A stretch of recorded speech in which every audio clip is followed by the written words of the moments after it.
ఈ పాపను ఎవరైనా చూసారమ్మా? లేదు సార్, ఈ పాప ఎవరో మాకు తెలియదు సార్. నా పాప నాకు చెప్పకుండా ఎక్కడికి వెళ్ళదు సార్.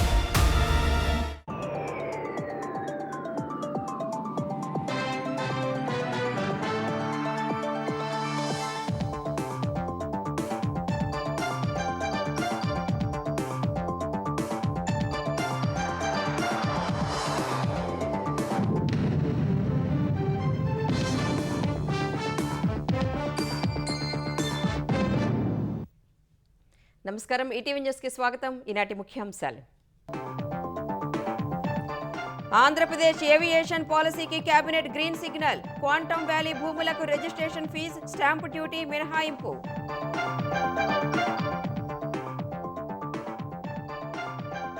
డిఎస్సిపై అసత్యాలు ప్రచారం చేసే వారిపై క్రిమినల్ చర్యలకు సీఎం సూచన. వైసీపీ దుష్ప్రచారాన్ని తిప్పికొట్టాలని మంత్రులకు దిశానిర్దేశం. ఏపీ నుంచి రాజ్యసభ ఖాళీల భర్తీపై కూటమి నిర్ణయం. 3 టీడీపీ అభ్యర్థులకు ఛాన్స్, మరో స్థానం జనసేనకు కేటాయింపు. పాలమూరు జిల్లాలో సాగునీటి ప్రాజెక్టులు పరిశీలించిన రేవంత్. పనుల పురోగతిపై వేర్వేరుగా అధికారులతో ముఖ్యమంత్రి సమీక్షలు.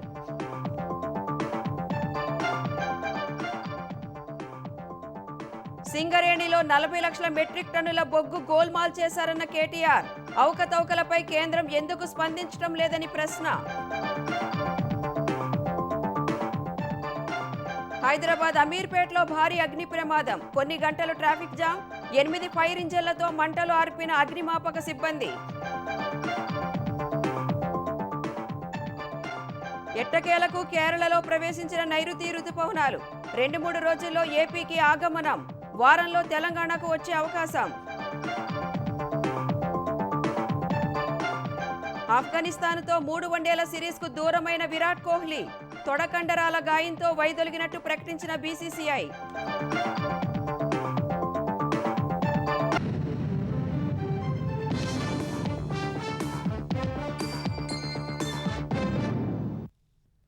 ఏవియేషన్ పాలసీకి ఆంధ్రప్రదేశ్ కేబినెట్ ఆమోదం తెలిపింది. రిజర్వాయర్ల కేజ్ కల్చర్ పాలసీ ముసాయిదాను ఆమోదించింది.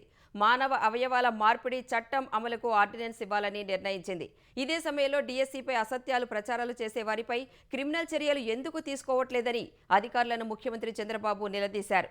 కూటమి ప్రభుత్వం 2 ఏళ్ల పాలనా విజయాలు, వైసీపీ వైఫల్యాలను ప్రజలకు చెప్పాల్సిన బాధ్యత మంత్రులపై ఉందని సీఎం స్పష్టం చేశారు. ముఖ్యమంత్రి చంద్రబాబు అధ్యక్షతన సమావేశమైన మంత్రిమండలి 30కి పైగా అంశాలకు ఆమోదం తెలిపింది. అమరావతి క్వాంటమ్ వ్యాలీకి కేటాయించిన భూముల రిజిస్ట్రేషన్ పై స్టాంప్ డ్యూటీ, రిజిస్ట్రేషన్ ఫీజు మినహాయించింది. విశాఖ, చీరాలలో బీచ్ షాక్స్ ఏర్పాటుకు వీలుగా ఎక్సైజ్ పాలసీ మార్గదర్శకాలకు ఆమోదముద్ర వేసింది. పోలవరం సహా ఇతర సాగునీటి ప్రాజెక్టు పనులకు పరిపాలనా అనుమతులు మంజూరు చేసింది.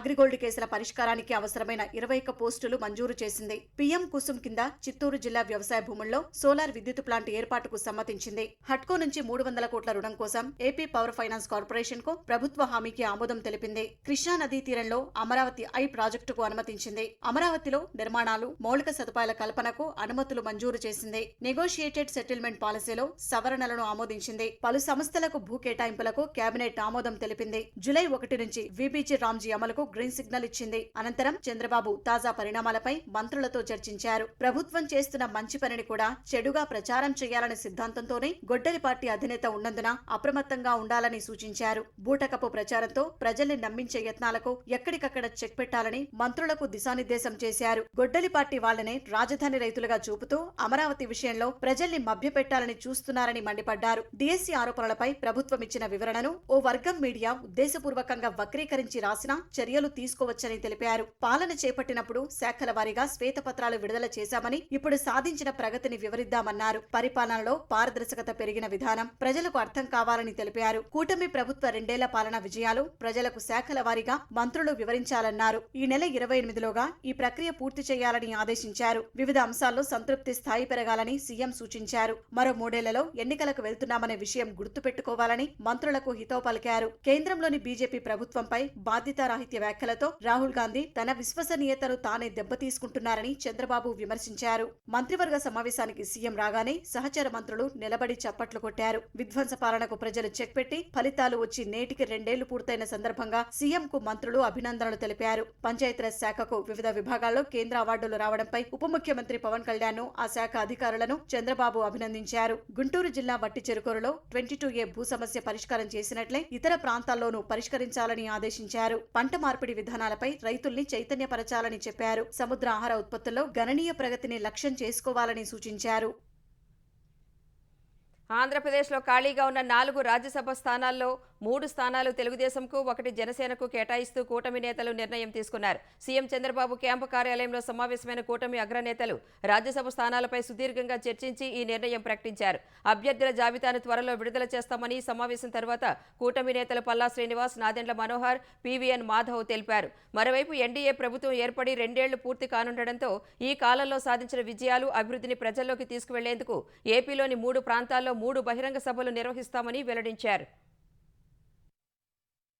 రేపు 9వ తారీఖున తిరుపతిలో వెల్ఫేర్ మీద, 12వ తారీఖున అమరావతిలో గవర్నెన్స్ మీద, 15వ తారీఖున విశాఖపట్నంలో డెవలప్మెంట్ మీద కార్యక్రమం తీసుకుంటున్నామండి. మిగతా రోజులు 13వ తారీఖున, 16, 17, 18, 19, 20 తారీఖున డిస్ట్రిక్ట్ లెవెల్లో అటు మంత్రులు, ఎమ్మెల్యేస్, శాసనసభ్యులు అందరూ కలిపి ఈ అభివృద్ధి కార్యక్రమాన్ని తీసుకెళ్తామని చెప్పి తెలియజేస్తున్నాం. 24 మాసాల్లో మేము అందించిన అనేక అభివృద్ధి సంక్షేమ కార్యక్రమాలు 24 కార్యక్రమాలు కూడా 28 జిల్లాల్లో ఈ కార్యక్రమాలు నిర్వహించే విధంగా గౌరవ ముఖ్యమంత్రి గారు ఒక కార్యాచరణ రూపొందించమని చెప్పడం జరిగింది. ఈ కార్యక్రమాన్ని అందరూ కూడా ఒక బాధ్యతతోటి పాల్గొనాలి. రష్యాలో 3వ రోజు పర్యటిస్తున్న ఏపీ ఐటీ శాఖ మంత్రి నారా లోకేష్ ప్రముఖ మెటలార్జికల్ హోల్డింగ్ కంపెనీ నోవాస్టల్ ఎం సంస్థ చైర్మన్ ఇవాన్ డెంచ్కోతో సమావేశమయ్యారు. భారత్లో ఉన్నత శ్రేణి రీబార్, వైర్ రాడ్లను తయారు చేసి ఒక అత్యాధునిక స్టీల్ ప్లాంట్ నిర్మాణం చేపట్టాలని లోకేష్ విజ్ఞప్తి చేశారు. ఏపీలోని శ్రీ సిటీలో తక్షణ రైల్వే సైడింగ్ కనెక్టివిటీతో ఒక structural section, railway track, rolling మిల్లును ఏర్పాటు చేయాలని కోరారు. చెన్నై, బెంగళూరు పారిశ్రామిక కారిడార్ పరిధిలో ప్రాంతీయ ఆటోమోటివ్, షిప్ బిల్డింగ్ పరిశ్రమలకు నేరుగా మెటీరియల్ సరఫరా చేసే ఒక ప్రత్యేకమైన హార్డ్వేర్, గ్యాల్వనైజ్డ్ వైర్ ఫ్యాక్టరీ నిర్మాణం చేపట్టాలని కోరారు. లోకేష్ ప్రతిపాదనలకు డెంచ్కో సానుకూలత వ్యక్తం చేశారు. రేపు ప్రపంచ పర్యావరణ దినోత్సవం సందర్భంగా అందరం కలిసి ఒక సంకల్పం చేద్దామని సీఎం చంద్రబాబు పిలుపునిచ్చారు. భూమి మన ఇల్లు, ప్రకృతి మన జీవనాధారమని అన్నారు. పర్యావరణాన్ని రక్షించుకోవడం మనందరి బాధ్యత అన్నారు. సహజ వనరులను కాపాడుకుంటూ గాలి, నీరు, నేల కలుషితం కాకుండా అందరం కృషి చేద్దామని కోరారు. పచ్చదనం పెంపు, ఇంధన వనరులు పొదుపుగా వినియోగించాల్సిన అవసరం ఉందన్నారు. అందులో భాగంగా రేపు సైకిళ్లు, ఈ సైకిళ్లపై ప్రయాణిద్దామని సీఎం పిలుపునిచ్చారు. ప్రతి ఒక్కరూ ఒక మొక్క నాటుదామన్నారు. రేపు విశాఖ పర్యటనలో భాగంగా తాను సైకిల్పై ప్రయాణించి పర్యావరణ పరిరక్షణ సందేశాన్ని ప్రజల్లోకి తీసుకువెళ్లేందుకు ప్రయత్నిస్తానని తెలిపారు. ఉమ్మడి మహబూబ్నగర్ జిల్లాలోని సాగునీటి ప్రాజెక్టుల పెండింగ్ పనులపై దృష్టి సారించిన సీఎం రేవంత్ రెడ్డి నారాయణపేట, కొడంగల్, పాలమూరు, రంగారెడ్డి ప్రాజెక్టులను క్షేత్రస్థాయిలో పరిశీలించారు. ఫోటో ఎగ్జిబిషన్, ప్లాన్ మ్యాప్స్ ద్వారా జరుగుతున్న పనులను తెలుసుకున్నారు. కాంక్రీట్ పనులు త్వరగా పూర్తి చేయాలని అధికారులను ఆదేశించారు. నేడు సోమశిలలో బస చేయనున్న సీఎం రేపు పీఆర్ఎల్ఐ ప్రాజెక్టులోని ప్యాకేజీలను పరిశీలించనున్నారు. అనంతరం జడ్చర్ల బహిరంగ సభలో పాల్గొంటారు. ఉమ్మడి మహబూబ్నగర్ జిల్లాలోని సాగునీటి ప్రాజెక్టుల స్థితిగతుల పరిశీలనకు సీఎం రేవంత్ రెడ్డి శ్రీకారం చుట్టారు. మధ్యాహ్నం నారాయణపేట జిల్లా మక్తల్కు హెలికాప్టర్ ద్వారా చేరుకున్న సీఎం కొడంగల్, నారాయణపేట ప్రాజెక్టుపై అధికారులతో సమీక్ష నిర్వహించారు. అనంతరం కోయల్ సాగర్ ప్రాజెక్టు, కృష్ణా, భీమా నదులపై ప్రతిపాదిత బ్రిడ్జ్ కమ్ బ్యారేజ్లు, ప్రియదర్శిని జూరాల ప్రాజెక్టును ఏరియల్ వ్యూ ద్వారా పరిశీలించారు.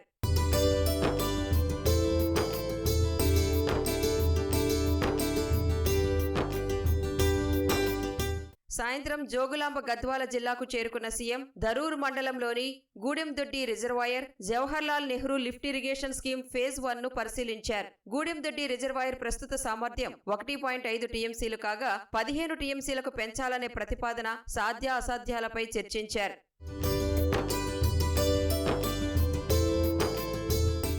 ఆ తర్వాత నాగర్ కర్నూలు జిల్లా కొల్లాపూర్ నియోజకవర్గంలోని సోమశిలకు చేరుకుని ఉమ్మడి మహబూబ్నగర్ జిల్లాలోని అన్ని ప్రధాన సాగునీటి ప్రాజెక్టులపై ఉన్నత స్థాయి సమీక్షా సమావేశం నిర్వహించారు.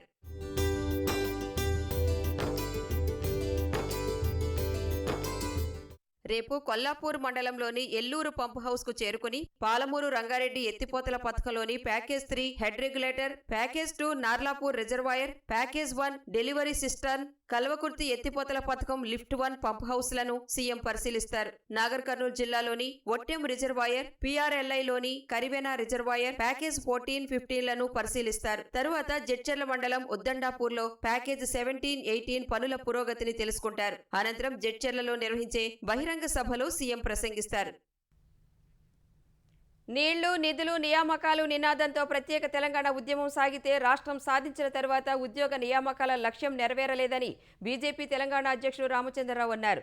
రాష్ట్రం కోసం పోరాడిన విద్యార్థులపైనే కేసులు పెట్టారని మండిపడ్డారు. సోమాజిగూడలో మీట్ ది ప్రెస్ కార్యక్రమంలో పాల్గొన్న రామచంద్రరావు చాలా ఏళ్లుగా యూనివర్సిటీలు పార్ట్ టైం ఫ్యాకల్టీతో నడుస్తున్నాయని చెప్పారు. కృష్ణా జిల్లాలో 299 టీఎంసీలకే కేసీఆర్ సంతకం పెట్టడం తొందరపాటే అన్న ఆయన బీఆర్ఎస్, కాంగ్రెస్ పార్టీలకు ప్రాజెక్టులు, నీళ్లపై ఓ విధానమంటూ లేదని విమర్శించారు. మిగులు నిధుల రాష్ట్రాన్ని బీఆర్ఎస్ పాలన అప్పుల పాలు చేసిందని రామచంద్రరావు ఆరోపించారు. ఈరోజు తెలంగాణలో కాంగ్రెస్ పార్టీ వచ్చిన తర్వాత 2 సంవత్సరాలు మన నిధుల పరిస్థితి ఏ విధంగా ఉందనంటే దాదాపు 60 మంది రిటైర్డ్ ప్రభుత్వ ఉద్యోగులు ఆత్మహత్యలు చేసుకున్నారు. పెన్షన్స్ లేక 20,000 కోట్ల రూపాయలు ఈరోజు కాంట్రాక్టర్లకు బకాయి ఉన్నది ప్రభుత్వం. విద్యార్థులకు ఫీ రీఇంబర్స్మెంట్ 10,000 కోట్ల బకాయిలు ఉన్నారు. ఇది మన నిధుల పొజిషన్. ఇది తెలంగాణ తీసుకొచ్చిన నియామకాలు, నిధులు ఈ రెండింటిలో మీరే ఆలోచించండి ఎంతవరకు ఈ 2 ప్రభుత్వాలు న్యాయం చేసిందని చెప్పేసి. సింగరేణిలో 1,500 కోట్ల నిధులు గోల్మాలయ్యాయని, దీన్ని దృష్టి మరల్చేందుకే బీఆర్ఎస్ నేతలపై తప్పుడు కేసులు పెడుతున్నారని ఆ పార్టీ కార్యనిర్వాహక అధ్యక్షుడు కేటీఆర్ ఆరోపించారు.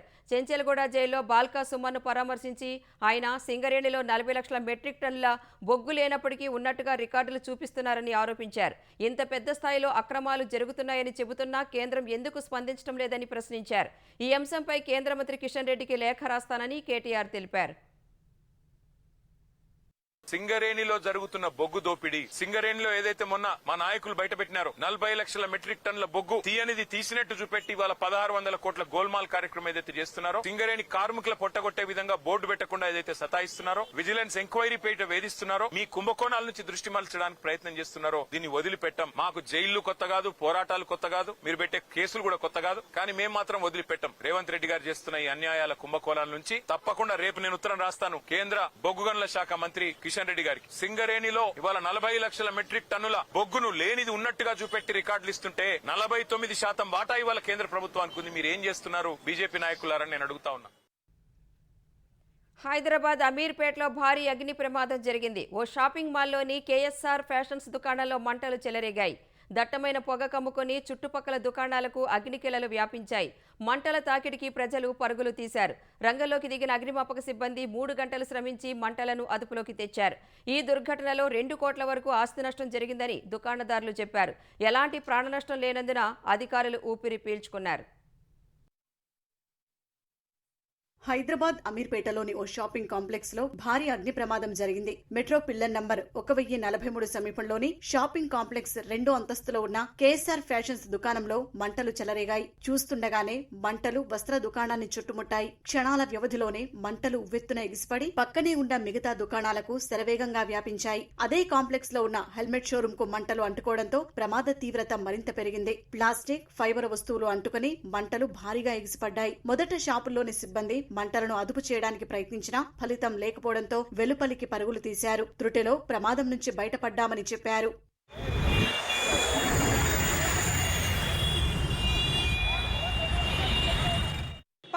స్టోర్లు అండి, షట్టర్స్ మొత్తం 13, పైన కింద వేరు. ఆ మొత్తంలా ఒక్కటి కూడా మిగలలేదు. కింద మొత్తం అది హెల్మెట్ షాపు, పైన మొత్తం టాయ్స్, 2 పోయినాయి. ప్రమాద సమాచారం తెలుసుకుని 8 ఫైర్ ఇంజన్లతో అక్కడకు చేరుకున్న అగ్నిమాపక సిబ్బంది దాదాపు 3 గంటలు శ్రమించి మంటలను అదుపు చేశారు. భారీ లిఫ్ట్, రోబో సాయాన్ని తీసుకున్నారు. షాపింగ్ కాంప్లెక్స్ లో హెల్మెట్ షాపు ఉన్నందున ప్లాస్టిక్ సామాగ్రి దగ్ధమై మంటల తీవ్రత ఎక్కువగా ఉందని అగ్నిమాపక శాఖ అధికారులు తెలిపారు. ప్రమాదానికి గల కారణాలపై ఆరా తీస్తున్నారు. The material is inflammable, so we are putting it off and it is again starting to burn. So how long it might take? Max half an hour 5 నుంచి అయితే ఇమీడియట్గా ఇక్కడ 5 స్టార్ట్ అయ్యి స్ప్రెడ్ అవ్వడం స్టార్ట్ అయినప్పుడు అందరినీ మా వాళ్ళు వచ్చి బయటికి తెచ్చేసినారు. లోపలైతే కన్ఫర్మ్గా ఎవరు లేరు. షాప్ వాళ్ళు లోకల్ వాళ్ళు చెప్పేదాని ప్రకారం అయితే పైన ఎవరు లేరు. అమీర్పేట్ ప్రధాన రహదారికి సమీపంలో ప్రమాదం జరగ్గా భారీగా ట్రాఫిక్ జామ్ అయింది. చాలాసేపు వాహనాలు నిలిచిపోయాయి. ఈ క్రమంలో దట్టంగా అలుముకున్న పొగ స్థానికులు వాహనదారులను ఇబ్బందులకు గురిచేసింది. కొంతసేపు ఆ మార్గాన్ని బ్లాక్ చేసిన పోలీసులు వాహనాలను ఇతర మార్గాలకు మళ్లించారు. 15 నిమిషాల పాటు మెట్రో సేవలు నిలిపివేశారు.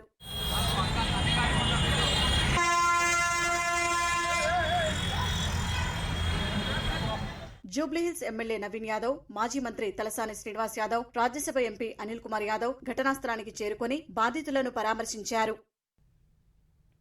భానుడి భగభగలతో అల్లాడిపోతున్న భారతావనికి చల్లని కబురు. కాస్త ఆలస్యమైనప్పటికీ నైరుతి రుతుపవనాలు వచ్చేశాయి. కేరళ, తమిళనాడులోకి రుతుపవనాలు ప్రవేశించినట్లు భారత వాతావరణ విభాగం ఐఎండీ తెలిపింది. వచ్చే 2-3 రోజుల్లో గోవా, మహారాష్ట్ర, ఆంధ్రప్రదేశ్, కర్ణాటకలోని కొన్ని ప్రాంతాలు, తమిళనాడులోని మిగిలిన భాగాలకు నైరుతి విస్తరిస్తుందని వెల్లడించింది. సాధారణంగా నైరుతి రుతుపవనాలు జూన్ 1నే కేరళలోకి ప్రవేశించాల్సి ఉన్నప్పటికీ ఈసారి 3 రోజులు ఆలస్యంగా వచ్చాయి. ఎల్నినో ప్రభావంతో ఈసారి నైరుతి ఆలస్యమైనట్లు ఐఎండీ చెబుతోంది. రుతుపవనాల ఆగమన వేళ కేరళలో గత 2 రోజుల నుంచి విస్తారంగా వర్షాలు కురుస్తున్నాయి. మరో వారం రోజుల్లో రుతుపవనాలు తెలంగాణలోకి ప్రవేశిస్తాయని హైదరాబాద్లోని వాతావరణ కేంద్రం తెలిపింది. ఈ ఏడాది సాధారణం కంటే తక్కువ వర్షపాతం నమోదయ్యే అవకాశం ఉందని ఇప్పటికే ఐఎండీ అంచనా వేసింది. దీర్ఘకాలిక సగటుతో పోలిస్తే ఈసారి 90% వర్షపాతం మాత్రమే నమోదయ్యే అవకాశం ఉందని తెలిపింది. రుతుపవనాల రాకకు ముందు తెలంగాణలో పలు చోట్ల ఈదురుగాలులు, ఉరుములు, మెరుపులతో కూడిన వర్షాలు పడ్డాయి. కరీంనగర్, జనగామ, సిద్దిపేట, మెదక్, కామారెడ్డి, వరంగల్ జిల్లాలో ఈదురుగాలులు, ఉరుములు, మెరుపులతో మోస్తరు వర్షాలు పడ్డాయి. పలు చోట్ల దాదాపు గంట పాటు కురిసిన వర్షానికి వాతావరణం చల్లబడింది. మెదక్, కామారెడ్డిలో జల్లులు రైతుల పాలిట శాపంగా మారాయి. కొనుగోలు కేంద్రాల వద్ద ధాన్యపు రాసులు, జొన్న సంచులు తడిసి ముద్దయ్యాయి. తడిసిన పంటను చూసి రైతులు కన్నీటి పర్యంతమయ్యారు. ధాన్యం తరలింపులో అధికారుల నిర్లక్ష్యం వల్లే నష్టపోయామని వాపోయారు. తడిసిన ధాన్యాన్ని తరుగు లేకుండా కొనుగోలు చేయాలని కోరారు. రాజధాని అమరావతిలో కొండవీటి వాగు వెడల్పు తక్కువగా ఉన్న చోట మరింత వెడల్పు చేయాలని ఏపీ మున్సిపల్ శాఖ మంత్రి నారాయణ ఆదేశించారు. రాజధానిలో పర్యటించిన మంత్రి కొండవీటి వాగు అభివృద్ధి పనులు పరిశీలించారు. వాగుపై నిర్మిస్తున్న వంతెనల పనులపై ఆరా తీశారు. వర్షాలు వచ్చినా నీటి ప్రవాహానికి ఇబ్బంది లేకుండా బ్రిడ్జిల కింద మట్టి తొలగించాలని అధికారులను ఆదేశించారు. శాఖమూరు, పెనుమాక, నీరుకొండ రిజర్వాయర్లలో సగం పని పూర్తయిందని నారాయణ చెప్పారు. క్యాపిటల్ సిటీలో ట్రంక్ రోడ్స్ కావచ్చు, లేఅవుట్స్ రోడ్స్ కావచ్చు, ఎంతో వేగవంతంగా వర్క్స్ జరుగుతున్నాయి. అయితే ఈ నేపథ్యంలో వర్షాకాలం సీజన్ రాబోతుంది కాబట్టి ఈ వర్క్స్ జరిగేటప్పుడు కొండవీటి వాగు, పాలవాగు ఈ రెండింటి మీద కొన్ని బ్రిడ్జెస్ ఉన్నాయి. 69 బ్రిడ్జెస్ కట్టాలి మొత్తం. అంటే పాలవాగు మీద 30, కొండవీటి వాగు మీద 32, గ్రావిటీ కెనాల్ మీద 7 బ్రిడ్జెస్ వర్క్ జరుగుతూ ఉన్నాయి. ఈ జరిగేటప్పుడు రేపు వర్షాల వల్ల వర్క్ ఫ్లో ఆగొచ్చు. దాని మీద అధికారులు అందరూ కలిసి నిన్న ఇవాళ ఇన్స్పెక్షన్ చేయడం జరిగింది. డ్రైవర్ సుబ్రహ్మణ్యం హత్య కేసులో వైసీపీ ఎమ్మెల్సీ అనంతబాబుకు రాజమహేంద్రవరం ఏసీబీ కోర్టులో చుక్కెదురైంది. అనంతబాబుకు బెయిల్ ఇచ్చేందుకు కోర్టు నిరాకరించింది. అనంతబాబు దాఖలు చేసిన బెయిల్ పిటిషన్ ఏసీబీ కోర్టు విచారించింది. ఆయనకు బెయిల్ ఇవ్వొద్దన్న ప్రత్యేక పీపీ ముప్పాళ్ల సుబ్బారావు సాక్షులను చంపుతానని అనంతబాబు బెదిరించిన విషయాన్ని కోర్టు దృష్టికి తీసుకువెళ్లారు. కేసు విచారణ కీలక దశలో ఉన్నందున బెయిల్ ఇవ్వొద్దని కోరారు. ప్రత్యేక పీపీ వాదనతో ఏకీభవించిన ACB court Anantababu bail petition కొట్టివేసింది. తెలంగాణలో సంచలనం సృష్టించి ఫోన్ ట్యాపింగ్ కేసులో నిందితుడిగా ఉన్న మాజీ అడిషనల్ ఎస్పీ భుజంగరావుకు ఏసీబీ కోర్టు రిమాండ్ విధించింది. ఆదాయానికి మించిన ఆస్తుల కేసులో ఆయనకు కోర్టు 14 రోజుల రిమాండ్ విధించింది. నిన్న ఏసీబీ సోదాలు నిర్వహించగా భారీగా ఆదాయానికి మించిన ఆస్తులను గుర్తించారు. తరువాత భుజంగరావును అరెస్టు చేసిన ఏసీబీ అధికారులు ఇవాళ కోర్టులో హాజరుపరిచారు. న్యాయస్థానం ఆయనకు 14 రోజుల రిమాండ్ విధించగా పోలీసులు చెంచల్గూడ జైలుకు తరలించారు. ఒంగోలు చెరువుకొమ్ముపాలెంలోని నీటికుంటలో ఈతకు వెళ్లి 4 చిన్నారులు మృతి చెందడం బాధిత కుటుంబాల్లో తీవ్ర విషాదం నింపింది. చిన్నారులు కరేటి అభిరామ్, కరేటి సుశాంత్, పొదిలి చిన్ను, ఇల్లా దినేష్ గ్రామ సమీపంలోని నీటికుంటలో ఈతకు దిగారు. చెరువుగట్టుపై దుస్తులు, చెప్పులు చూసిన స్థానికులు ఆ పరిసరాల్లో ఎవరూ కనిపించకపోవడంతో అనుమానించారు. వెంటనే పోలీసులకు సమాచారం అందించారు. ఘటనాస్థలానికి చేరుకున్న పోలీసులు గజ ఈతగాళ్ల సాయంతో నీటికుంటలో గాలింపు చర్యలు చేపట్టారు. 4 చిన్నారుల మృతదేహాలను వెలికి తీశారు. వేసవి సెలవుల్లో సరదాగా ఈతకు దిగిన పిల్లలు నీట మునిగి చనిపోవడంతో తల్లిదండ్రులు శోకసంద్రంలో మునిగిపోయారు. హైదరాబాద్ హయత్ నగర్ పరిధిలో ఆయిల్ ట్యాంకర్ బీభత్సం సృష్టించింది. లక్ష్మారెడ్డిపాలెం వద్ద 2 కార్లను ఢీకొట్టి పెట్రోల్ ట్యాంకర్ బోల్తా పడింది. ఈ ప్రమాదంలో 2 కార్లు పూర్తిగా ధ్వంసం కాగా అందులో ప్రయాణిస్తున్న వారికి గాయాలయ్యాయి. ట్యాంకర్ క్యాబిన్లో చిక్కుకున్న డ్రైవర్ను అగ్నిమాపక సిబ్బంది సాయంతో పోలీసులు కాపాడారు. ట్యాంకర్ నుంచి పెట్రోల్ లీక్ అవడంతో అప్రమత్తమైన అధికారులు ఘటనా స్థలంలో హై అలర్ట్ ప్రకటించారు. ఈ ఘటనతో హైదరాబాద్ విజయవాడ జాతీయ రహదారిపై భారీగా ట్రాఫిక్ జామ్ కాగా వాహనాలను దారి మళ్లించారు. ప్రధాని నరేంద్ర మోదీ సారథ్యంలోని ఎన్డీఏ సర్కార్ ఏడాదిలోపు కూలుతుందంటూ ప్రతిపక్ష నేత రాహుల్ గాంధీ చేసిన వ్యాఖ్యలను బీజేపీ తిప్పికొట్టింది. అసత్యాలు ప్రచారం చేస్తున్నారని మండిపడింది. ఏడాదిలోపు మోదీ ప్రధాని పదవిలో ఉండరని, ఆయన నియంత్రణలోని వ్యవస్థ ఇప్పుడు కుదుపులకు గురై అంతర్గతంగా కుప్పకొల్లుతోందన్న రాహుల్ వ్యాఖ్యల్లో ఎలాంటి వాస్తవం లేదని బీజేపీ అధికార ప్రతినిధి షహజాద్ పూనావాలా స్పష్టం చేశారు. కాంగ్రెస్ చరిత్రను, మనస్తత్వాన్ని ప్రతిబింబించేలా రాహుల్ వ్యాఖ్యలు ఉన్నాయని షహజాద్ విమర్శించారు. దేశంలో ఎమర్జెన్సీ విధించే పరిస్థితులు వస్తాయన్న రాహుల్ వ్యాఖ్యలను తిప్పికొట్టిన షహజాద్ కాంగ్రెస్లోనే ఎమర్జెన్సీ పరిస్థితులు ఉన్నాయని ధ్వజమెత్తారు. కాంగ్రెస్లోనే సంస్థాగత పతనం, తిరుగుబాటు ఉందని విమర్శించారు. కాంగ్రెస్ నేతలు ఒకరి తర్వాత ఒకరు పార్టీని వీడుతున్నారని చెప్పారు. భారత స్టార్ క్రికెటర్ విరాట్ కోహ్లీ తొడ కండరాల గాయం కారణంగా ఆఫ్ఘనిస్తాన్తో జరగనున్న వన్డే సిరీస్కు దూరం అయ్యాడు. ఆఫ్ఘాన్తో 3 మ్యాచ్ల వన్డే సిరీస్ జూన్ 13 నుంచి జరగనుంది. ధర్మశాలలో తొలి మ్యాచ్ జరగనుంది. తొడ కండరాల గాయం కారణంగా విరాట్ వన్డే సిరీస్కు దూరమైనట్లు బీసీసీఐ వర్గాలు తెలిపాయి. 37 ఏళ్ల వయసులోనూ అద్భుతమైన ఫిట్నెస్తో ఉన్న కోహ్లీ ఇటీవల ముగిసిన ఐపీఎల్లో ఆర్సీబీ జట్టు వరుసగా 2వ టైటిల్ గెలవడంలో కీలక పాత్ర పోషించాడు. కోహ్లీ ప్రస్తుతం వన్డేల్లో మాత్రమే ఆడుతున్నాడు. ఇక ఆఫ్ఘనిస్తాన్తో జరిగే పూర్తి సిరీస్కు రోహిత్ శర్మ అందుబాటులో ఉంటాడో లేదో వేచి చూడాలి. తొడ కండరాల గాయం కారణంగా ఐపీఎల్లో కొన్ని మ్యాచ్లకు దూరమైన రోహిత్ను ఫిట్నెస్ నిరూపించుకునే షరతుపై జట్టులోకి ఎంపిక చేశారు.